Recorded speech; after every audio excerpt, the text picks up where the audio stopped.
একটা নির্বাচন যেটা দিয়ে একটা গণতান্ত্রিক দেশে ক্ষমতার পরিবর্তন হয়, সেটা যে কোনো দেশেই, এমনকি ইউরোপ আমেরিকায়ও যথেষ্ট আলোচনার বিষয় হয়ে থাকে।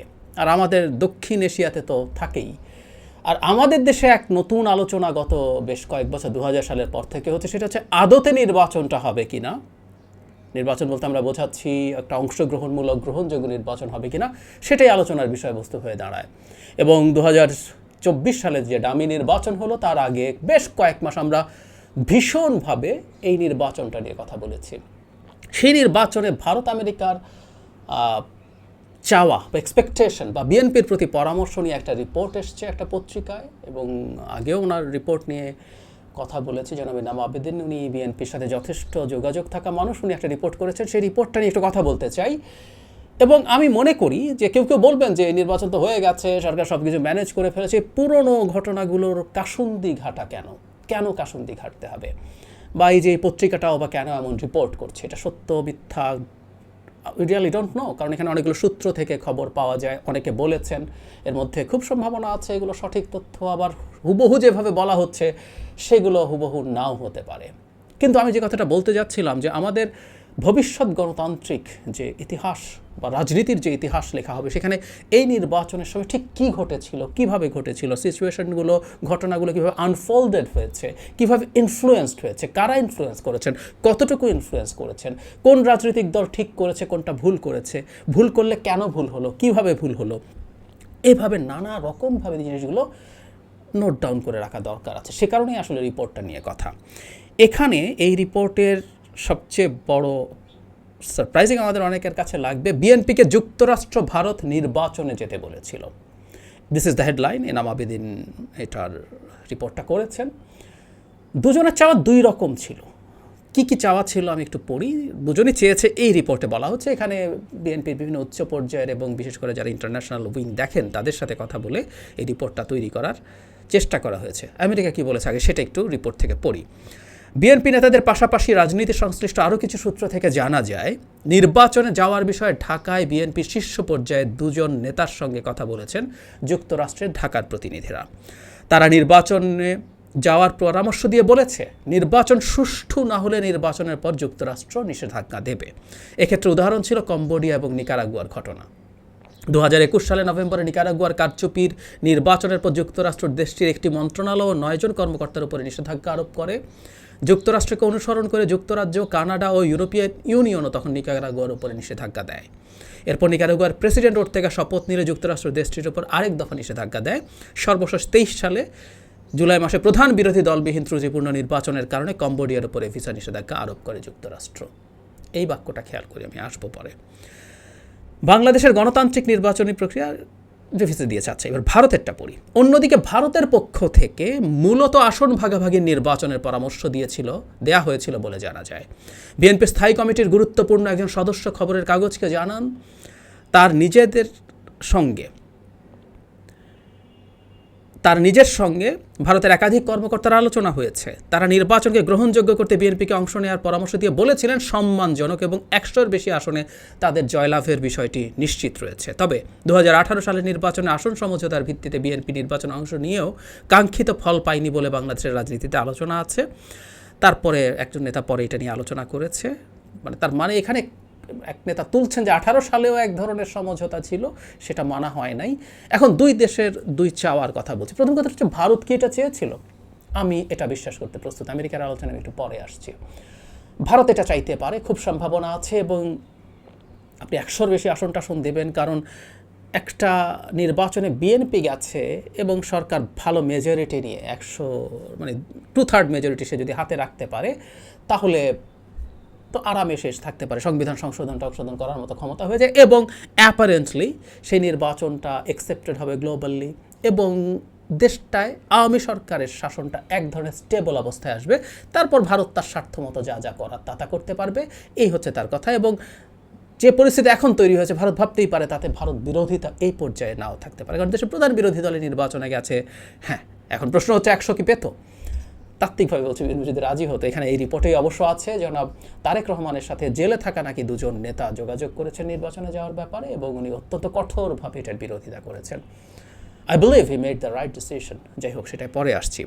কিন্তু এই 100 জন যদি বিএনপি এই ডিলিংয়ে রাজি হতে পাওয়া যেত, কোনোভাবেই না, হতেই পারে না। এই যে এখন উপজেলা পরিষদ নির্বাচনের সময় আমরা খেয়াল করছি দলের সভানেত্রীর বক্তব্য স্থানীয় সরকারে মানামানি হচ্ছে না। বাংলাদেশে প্রত্যেকটা নির্বাচনী আসনে, কনস্টিটিউয়েন্সিতে এমপি, ওখানকার জেলা প্রশাসক, ওখানকার এসপি বা থানার ওসি মিলে একটা নেক্সাস তৈরি হয়ে সব কিছু তারা বিরাট কোটি কোটি টাকার ডিলিংয়ের মধ্যে নিজেদের মতো করে নিয়ে নিতেন। যেমন এই আলাপ তো আছে, 18 সালে বিএনপি 7টা সিট পাবে, এটা সর্বোচ্চ পর্যায় থেকে ভাবা হয়নি। আমিও তাই মনে করি আসলে, মানে 7টা সিট বিএনপিকে দিয়ে এই পরিস্থিতি তৈরি করা হবে, এটা আওয়ামী লীগের সর্বোচ্চ পর্যায়ের মাথায় এত নষ্ট হয়ে যায় নাই। কিন্তু ওইটা আপনি যে কটাই দিতে চেয়েছেন আপনি দিচ্ছেন, বিএনপি জিতছে, ব্যাপারটা এরকম না, সেটাও আপনি পেরে ওঠেন না। সুতরাং বিএনপি ওটা পেরে উঠতো না, নো ওয়ে। ঠিক একইভাবে এখন উপজেলা পরিষদে কেউ যেতে বলছে, গেলেও একই রেজাল্টই হতো। সুতরাং ভারতের এটা চাওয়া হতে পারে, খুব সম্ভাবনা আছে, এবং গিয়ে বিএনপি আবার একটা বড় ডিজাস্টারে পড়তো। এবার 7টা হতো না, 15, 20টা, 25টাই হতো, এবং এই 25টা হতো, এটা নিয়ে একটা ক্রেডিবল ইলেকশনের ন্যারেটিভ তারা নিয়ে আসতো। 7টাকেও লেজিটিমাইজ আওয়ামী লীগ করার চেষ্টা করে, স্বয়ং প্রধানমন্ত্রী সহ। তারা গা লাগায় নাই, তারা এটা করে নাই, ওইটা করে, সেজন্য 7টা পেয়েছে, এসব বলে। আমেরিকারটায় আসি। আমেরিকার এই চাওয়াটা নিয়ে I do have serious problem. কারণ হচ্ছে নির্বাচনে গেলে, পার্টিসিপেট করলে, সেখানে অনিয়ম হলে স্যাংশন বা পদক্ষেপ সরকারের বিরুদ্ধে নেবে। এটা নিয়ে আমি বহুবার বলেছি। আমেরিকার বিভিন্ন অফিসিয়ালস তাদের বক্তব্যে, এমনকি আমাদের দেশে আমেরিকান রাষ্ট্রদূত জনাব পিটার হাসও তার বক্তব্যে ক্লিয়ারলি বলেছেন, ইলেকশন মানে পোলিং ডে না, যেদিন ভোট হয় সেদিন ইলেকশন না, ইলেকশন তার বেশ কয়েক মাস আগে থেকে শুরু হয়ে যায়। সুতরাং নির্বাচন পূর্ব কয়েক মাস বিএনপির ওপরে যা হয়েছে, এগুলো সব নির্বাচনী প্রসেসের মধ্যে হয়েছে। সুতরাং বিএনপিকে কি পরিস্থিতি তৈরি করা হয়েছে, এমনকি সর্বশেষ যখন ডোনাল্ড লুর চিঠি দলগুলোর হাতে দেয়া হয়েছিল, বিএনপি একটা সংলাপের প্রতি পজিটিভ অ্যাটিটিউডও দেখিয়েছিল, সেটা আওয়ামী লীগ দেখায় নাই। তারা মনোনয়নপত্র প্রত্যাহারের সময় যাওয়ার পর জনাব হাসকে সাক্ষাৎকার দিয়েছে, যদিও সেই মানে ডেটটাও শিফট করার সুযোগ ছিল, কিছুই করা হয় না, এবং আওয়ামী লীগও বরং সেই জায়গায় যায়। সুতরাং বিএনপির জায়গা থেকে এটা ক্লিয়ারলি দেখানো যে আমরা অত্যাচারিত, নিপীড়িত, নিগৃহীত হয়েছি নির্বাচনী প্রসেসের মধ্যে। নাম্বার 2, তাদের সে চেষ্টাও ছিল, কিন্তু তাদেরকে প্ল্যান করে শেষ পর্যন্ত যদি বলি, তারা এই পরিস্থিতি তৈরি করেছে। সুতরাং আমেরিকা সরকারকে স্যাংশন যদি দিতে চাইতো, তাতে বাধা হতো, প্রশ্নই আসে না। এই রিপোর্টে আমি একটা বাক্য মনে রাখতে বলেছিলাম, কম্বোডিয়াতে প্রধান বিরোধী দলকে নির্বাচনের বাইরে রেখে নির্বাচন করার জন্য স্যাংশন দেওয়া হয়েছে। তো তাহলে তো ওখানে দরকার হয়নি যে প্রধান বিরোধী দল গেল এবং তাকে ওখানে প্রচুর হাঙ্গামা করতে হলো, হাঙ্গামা করার কারণে আপনি স্যাংশন দিয়েছেন। স্যাংশন ঠিক ওই কারণে তো নিতে পেরেছেন। সুতরাং দল হিসাবে বিএনপিকে যে বিভৎস রকম ক্র্যাকডাউন করা হয়েছে, মানে 28 অক্টোবর যা হয়েছে, তারপর থেকে যা হয়েছে, তার আগেও হয়েছে, তারপর থেকে যা হয়েছে, এগুলোকে আমেরিকা স্যাংশন দেওয়ার জন্য যথেষ্ট ছিল না? অবশ্যই যথেষ্ট ছিল, এবং প্রত্যেকটা নির্বাচনী প্রসেসের সময়ের মধ্যে হয়েছে, কিন্তু আমেরিকা সেটা করে নাই। সুতরাং আমেরিকা বিএনপি নির্বাচনে যায় নাই বলে তার হাতে বাহানা বা অজুহাত ছিল না, তার হাতে যুক্তি ছিল না স্যাংশন ইম্পোজ করার জন্য। I don't by this. এবং আমেরিকার সম্পর্কে যে কথাটা বলা হয়েছে, আমার কাছে সেটা মনে হয় না। রাদার আমেরিকা সম্পর্কে আমরা যে কথাটা মনে করছিলাম, আমেরিকা তার ইন্টেনশন ওয়াজ পজিটিভ।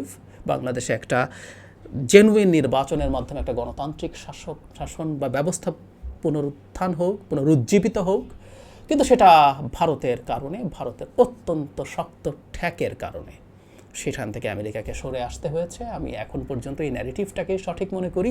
সেটা যদি সত্য হয়, তাহলে বিএনপি পার্টিসিপেট করলো এবং তাতে প্রচুর ঝামেলা হয়ে গেল, তারপরও আসলে স্যাংশন দেয়া প্রায় অসম্ভব হতো। বরং তখন ওই যে বললাম, ওই সুবিধাটা হতো, বিএনপি 20-25টা সিট পেয়ে গেলে ভারত সহ সবাই বিরাট মাঠে নেমে যেত।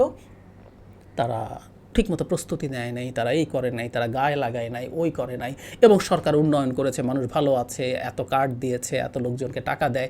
এসব তো আমি আমার চারপাশে, মানে আওয়ামী লীগের হালুয়া রুটি খায় না এমন মানুষকেও সরাসরি বলতে শুনেছি নিজ কানে।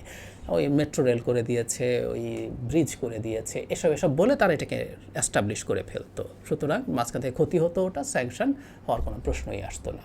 যাই হোক, আমি বারবার বলছিলাম, আমি এই চ্যানেলে অনেক সময় বলেছি যে বাংলাদেশের এই পলিটিক্যাল হিস্ট্রি, মানে কোনো একটা দিন, আমি জানি না কতদিন আমি চালিয়ে যেতে পারবো, কিন্তু কোনো একটা দিন আমি যে সময় থেকে শুরু করেছি তারপর থেকে ইলেকশন পর্যন্ত মেইন টার্গেট ছিল, এখন ইলেকশনের পরও আসলে যে ঘটনা যা হচ্ছে আমার একটা ভিজুয়াল ডায়েরির মতো, যে কেউ চাইলে এই সময়গুলোতে ঘটনা কীভাবে ঘটেছে, কি হয়েছে সেটার সম্পর্কে একটা ধারণা পাওয়া নিশ্চয়ই যাবে।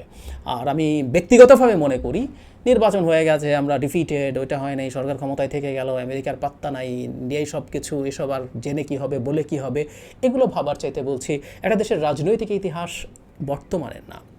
বর্তমানে সরকারিভাবে ক্ষমতায় থেকে যাওয়া আমাদের অনেকের মধ্যে যৌক্তিক কারণে এই ফ্রাস্ট্রেশন আছে, কিন্তু ইতিহাস শেষ হয়ে যায় না, ভবিষ্যতে থেকে যায়। এই ভবিষ্যৎ ইতিহাস থেকে যাওয়ার জন্য, ভবিষ্যতে থেকে যাওয়ার জন্য আমাদের এই ব্যাপারগুলো আলোচনার মধ্যে রাখা উচিত এবং এই আলাপগুলো চালিয়ে যাওয়া উচিত। এবং সেই বিবেচনায় এই যে রিপোর্টটা নিয়ে কথা বললাম, এই রিপোর্টটাকে আমি গুরুত্বপূর্ণ মনে করি।